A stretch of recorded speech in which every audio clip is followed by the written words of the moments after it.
On continue notre petit décryptage et cette fois-ci, on va parler un petit peu de couple.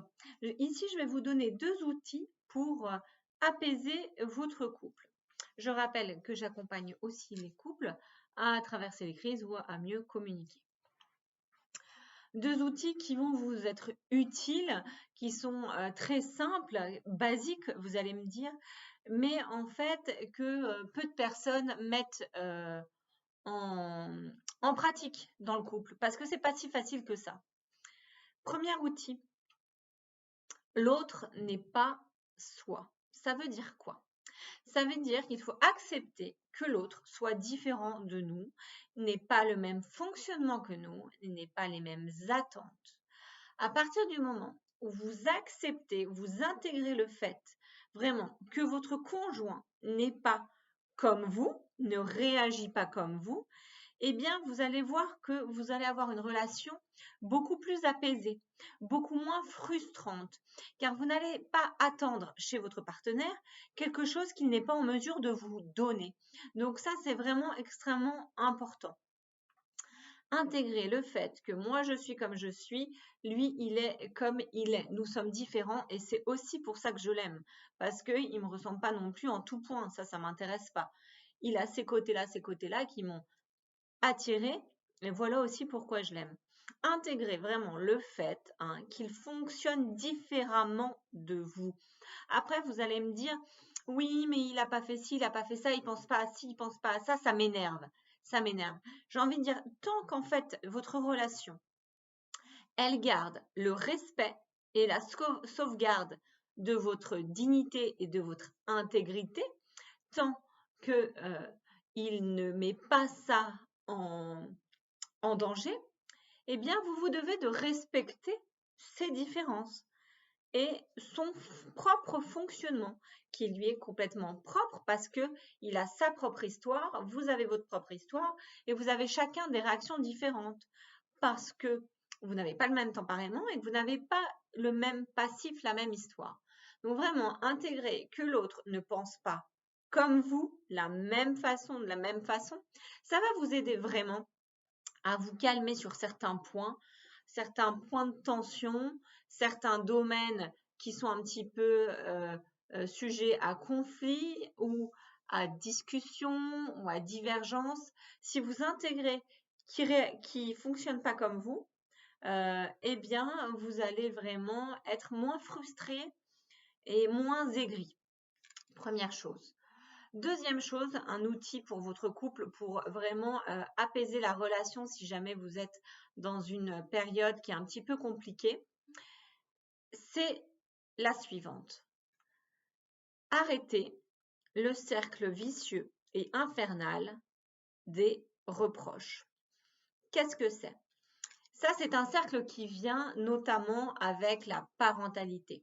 Dans le couple parental, il y a tellement de tâches à exécuter, tellement de responsabilités, un quotidien tellement lourd et important à gérer, tellement de fatigue, que le couple parental va avoir tendance à avoir recours beaucoup plus facilement aux reproches. Pourquoi? Parce que c'est une manière pour lui de se décharger sur son partenaire. Exemple, je me rends compte que j'ai pas fait la vaisselle, ah là là, il me reste le bain à faire, les devoirs à faire, etc. Eh bien, pour me décharger, parce que en fait ma coupe est pleine et que j'en peux plus et que j'y arrive plus, je vais me décharger complètement sur mon partenaire sur le sujet de la vaisselle. Et puis, ce que je vais faire aussi, tant qu'à faire, je vais lui reprocher de ne pas avoir fait la vaisselle. Je vois cette tâche encore qui est faite, donc non seulement je me dis qu'elle n'est pas faite, mais en plus, je vais m'en prendre à mon partenaire parce que la vaisselle n'est pas faite. Alors, vous avez peut-être toutes vos raisons de vous en prendre à votre partenaire, entre guillemets, parce que vous allez me dire, il fait jamais la vaisselle, c'est tout le temps moi qui l'a fait. Bon, ok, d'accord. Mais il faut relativiser votre énervement du moment en vous disant, attention, là, si je lui dis de cette manière-là, à ce moment-là, c'est-à-dire de manière agressive, vraiment en étant dans l'inquisition, dans le reproche, c'est parce que moi aussi, j'en peux plus, je suis complètement surchargée.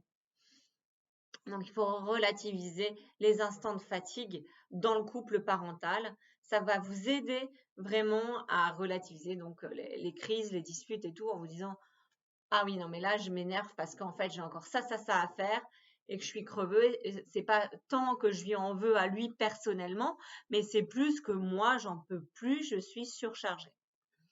Donc, arrêtez le cycle infernal des reproches en faisant deux choses. Première chose, vous allez vous fixer des objectifs. Vous allez vous dire, à court terme, pour que ce soit réalisable, bah tiens, jusqu'à mercredi, je décide de ne plus faire aucun reproche à mon conjoint. Et si j'estime qu'une chose n'a pas été faite et que c'est à lui de le faire, je lui dirai de manière adaptée, sans l'agresser et sans transformer la demande en reproche. Première chose, donc, limiter les reproches, se fixer un objectif de non-reproche pendant X et vous allez voir déjà que la relation va être beaucoup plus agréable. Voilà. Et ensuite, il va falloir rester sur ce mood-là et se dire, deuxième chose, que si j'ai quelque chose à redire, c'est humain. Le couple n'est pas parfait, vous n'êtes pas parfait, votre conjoint n'est pas parfait.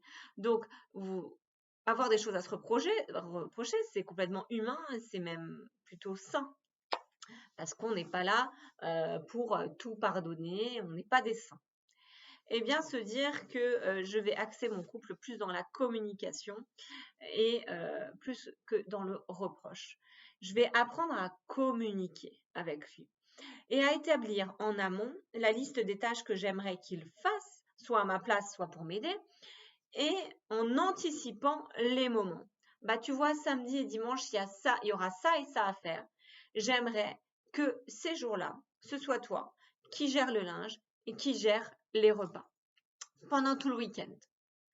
Ça, on va dire que c'est un pacte dans le couple à faire.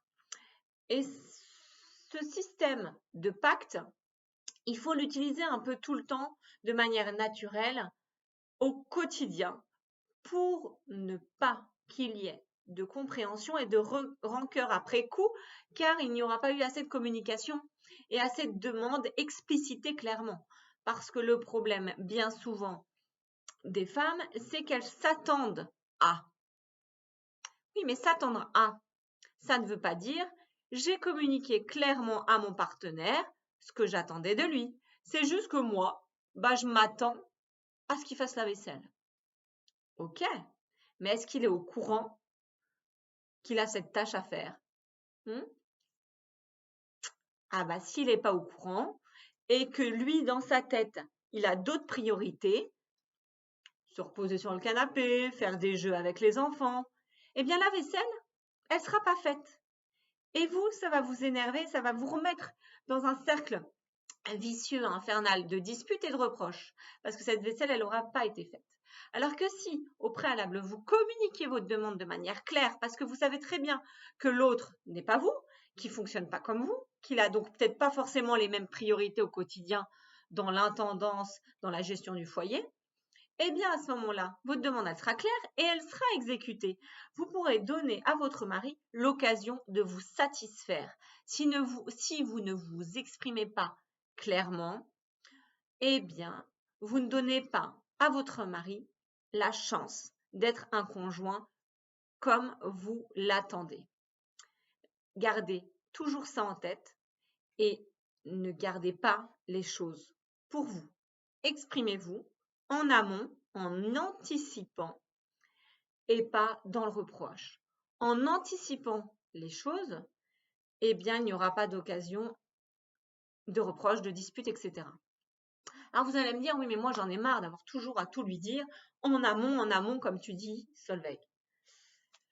Oui, je suis d'accord. Ça s'appelle la charge mentale et c'est relativement pénible. Mais si vous avez dans votre tête le petit numéro 1 que je vous ai dit, l'autre n'est pas vous. Ça veut dire quoi?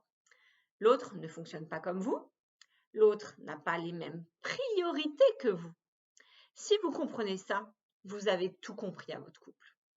Vous avez tout compris et vous allez apaiser votre couple de manière considérable.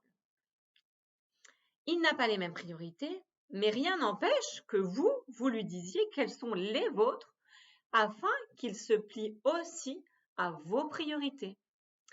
Voilà pour aujourd'hui des petits outils pour le couple. Donc, l'autre n'est pas soi, communiquer et communiquer en amont pour arrêter le cercle vicieux et infernal des reproches, notamment dans le couple parental. À bientôt, n'hésitez pas, si vous souhaitez une autre vidéo, à me laisser un petit commentaire sous la vidéo ou à peaceandfamily@hotmail.com. À bientôt.